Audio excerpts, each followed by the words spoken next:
The Falcon has landed. This is the 79 bike, aka the Falcon. We just got this bike about a week ago. We're super stoked to have this thing. It's crazy to see how many bikes are just like popping up out of the woodworks. And it's really cool to see the market just expanding over the past year. It's really grown, it's crazy. But we wanted this bike specifically because some of the design aspects of it, some of the components and stuff like that it comes with out of the box. Also, we've been corresponding with this company for the past 2 months, and they've been extremely cooperative on things to change, things to update, things to do with their bike and stuff like that. So it's looking really promising for us and for you guys.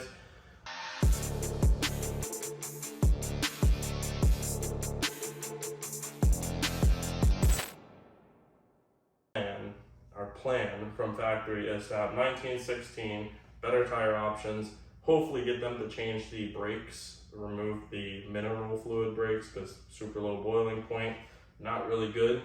And they're just very inconsistent. These generic brakes that come on Sur-Ron, Talaria and stuff like that, they work great when they work, but they're just not consistent.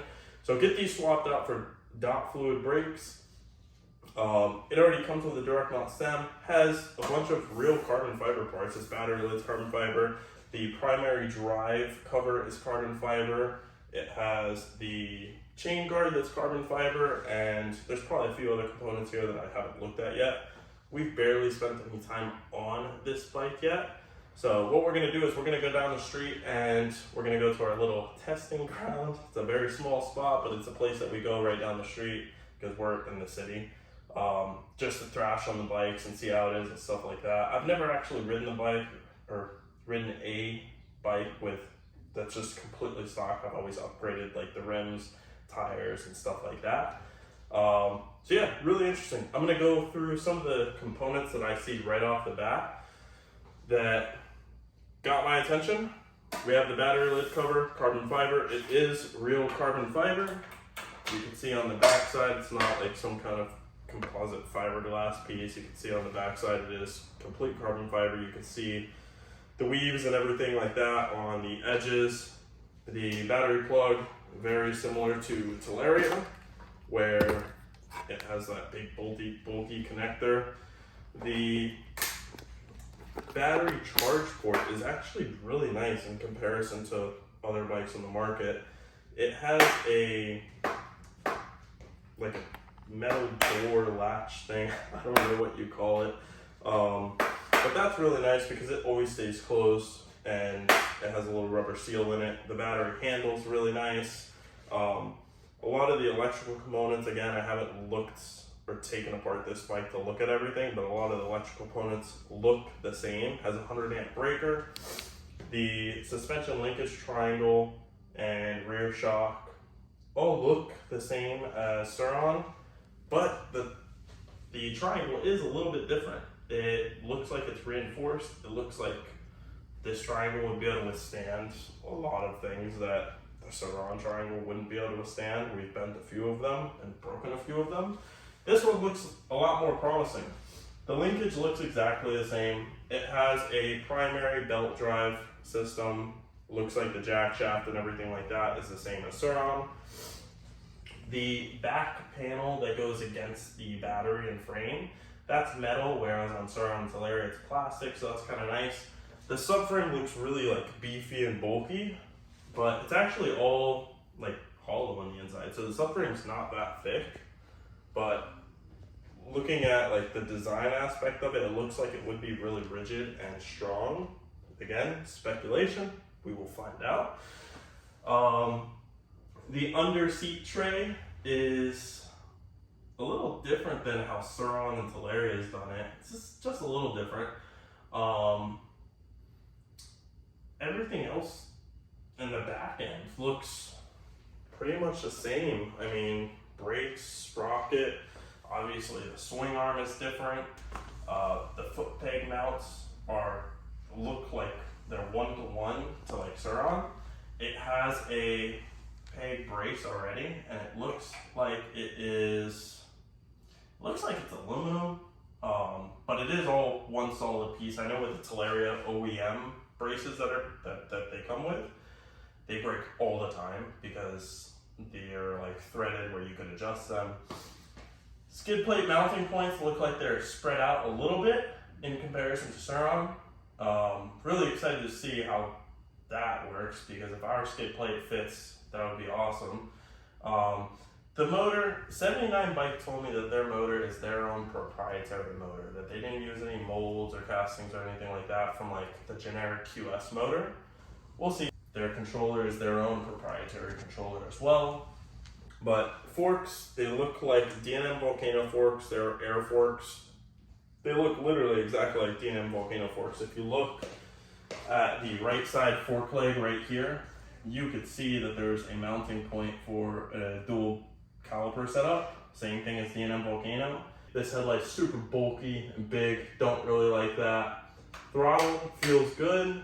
It's got good spring back. The grips that come on this bike are actually amazing. They're like waffle grips, but they're kind of thick, but really jelly at the same time. The front and rear fender are like a matte material. That's kind of cool, it's different. So, it does come with a direct mount stem. Kind of looks like the Fun, I think that's how you say it, the Fun direct mount stem. Kind of looks like that. That's really nice because the stem tube's already cut.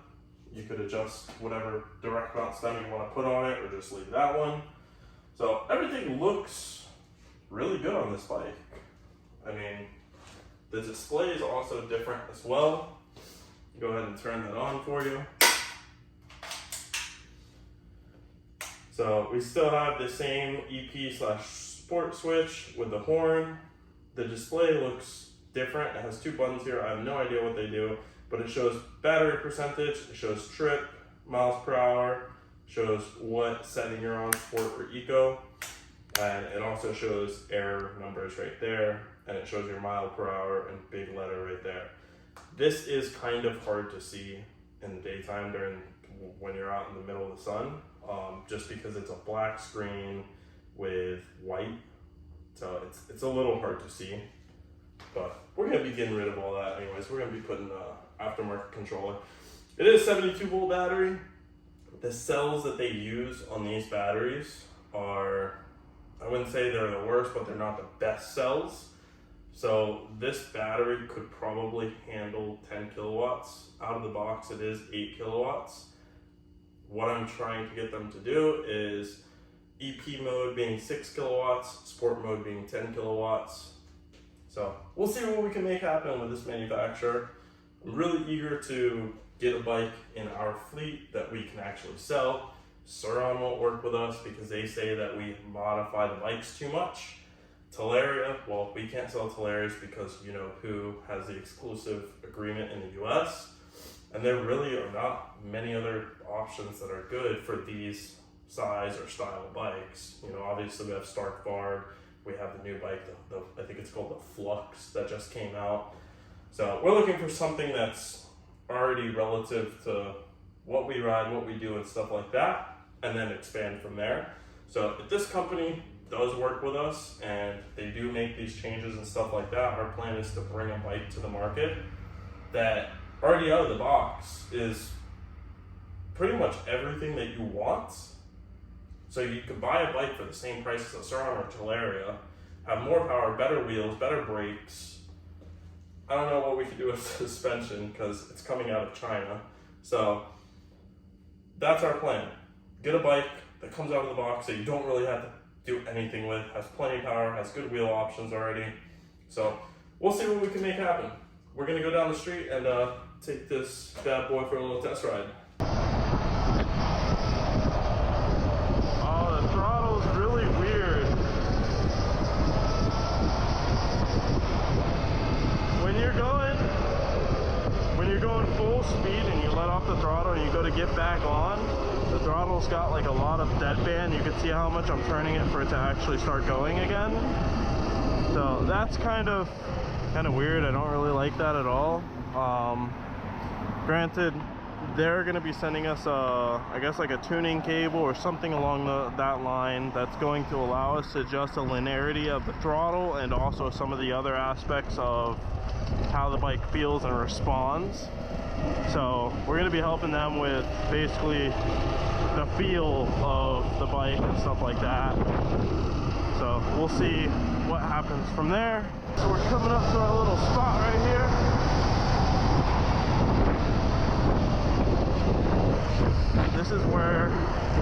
This is the spot that I broke my lightweight. Literally the bearing race, because I'm running ball bearings on the top headset, the bearing race literally shattered. I was using Enduro Engineering bearing cups and race and all that stuff because it's all stainless steel. In comparison to like Cane Creek and stuff like that, it's all aluminum. I always end up cracking those races. The reason why I'm running that in the lightweight is just because I need the most height that I could get, because the Talaria factory forks on my Sur-Ron don't have a drop crown. So I'm running a 21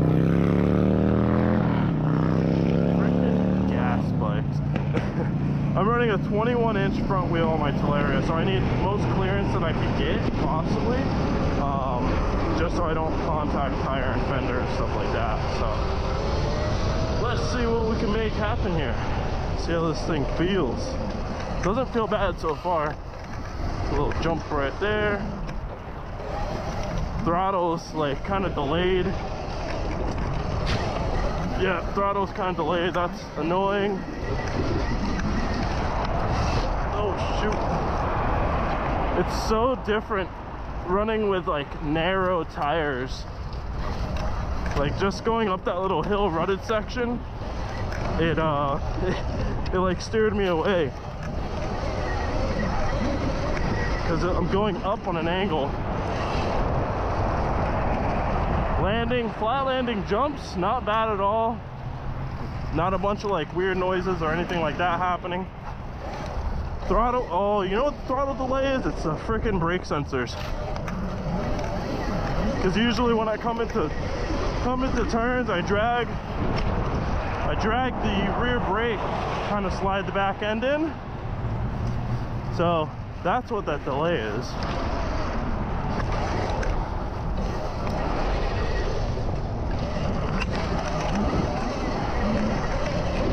Not bad though, feels pretty good.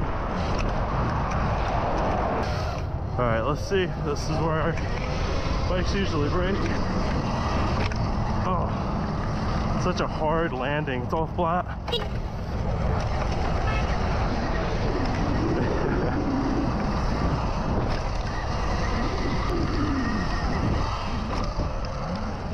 All right, we could send that one. This one's a little bit of a sketchy thing because right there I landed like right here, so you got to miss these two poles that are right here, and also there's a hole, so we're gonna send it, see if we could jump past that.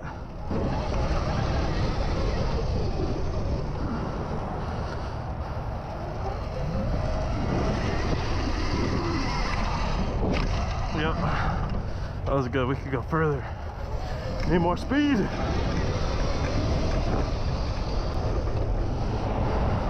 Got a freaking audience over here.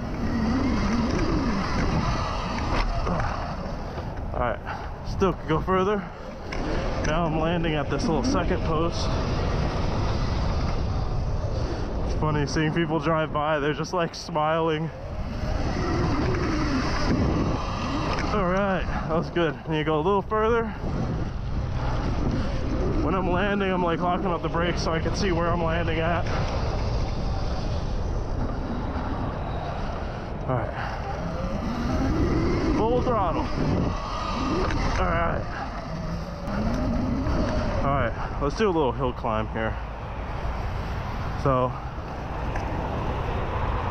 I don't know if you could see the perspective on how steep this is right here.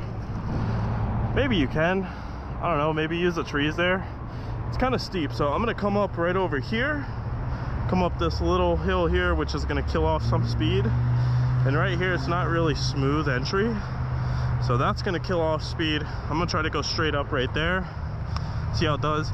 And then I'm gonna go back over to the other side because it's a lot smoother and it's taller, and we'll just do a slow uphill just to see how power delivery is.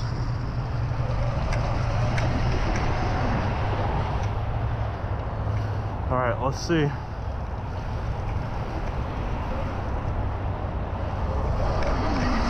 Oh no. Oh, I didn't think I was gonna have enough speed. Right up, no problem though. All right, let's go back over to the other side. We gotta try wheelies. Oh, brake sensors. I can't wheelie this bike for the life of me. Oh.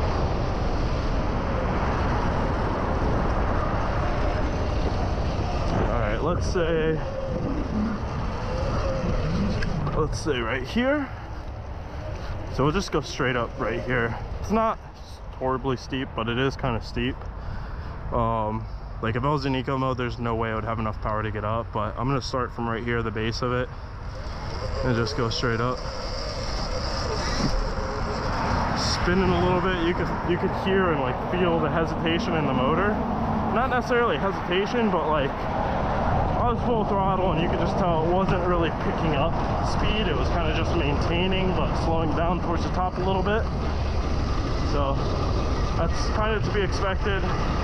Like I said, it is at 8 kilowatts from out of the box, so it's definitely better than most of these bikes.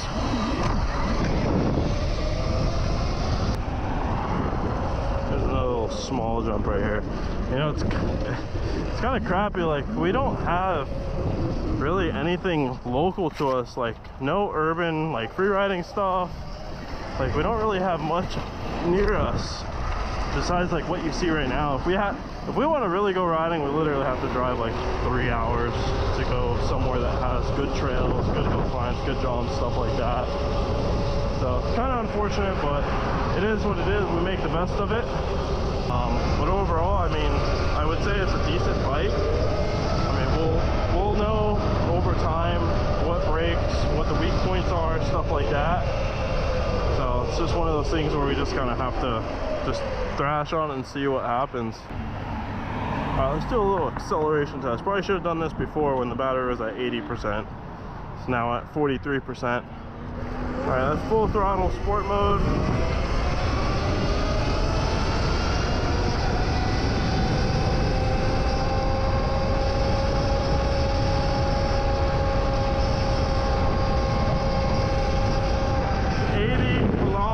So whatever that transfers over to mile per hour. See if we can do some wheelies. All the ducks are like, what the hell is going on, man? See if we do some wheelies without the brake. Actually, maybe I can unplug the brake sensor really quick.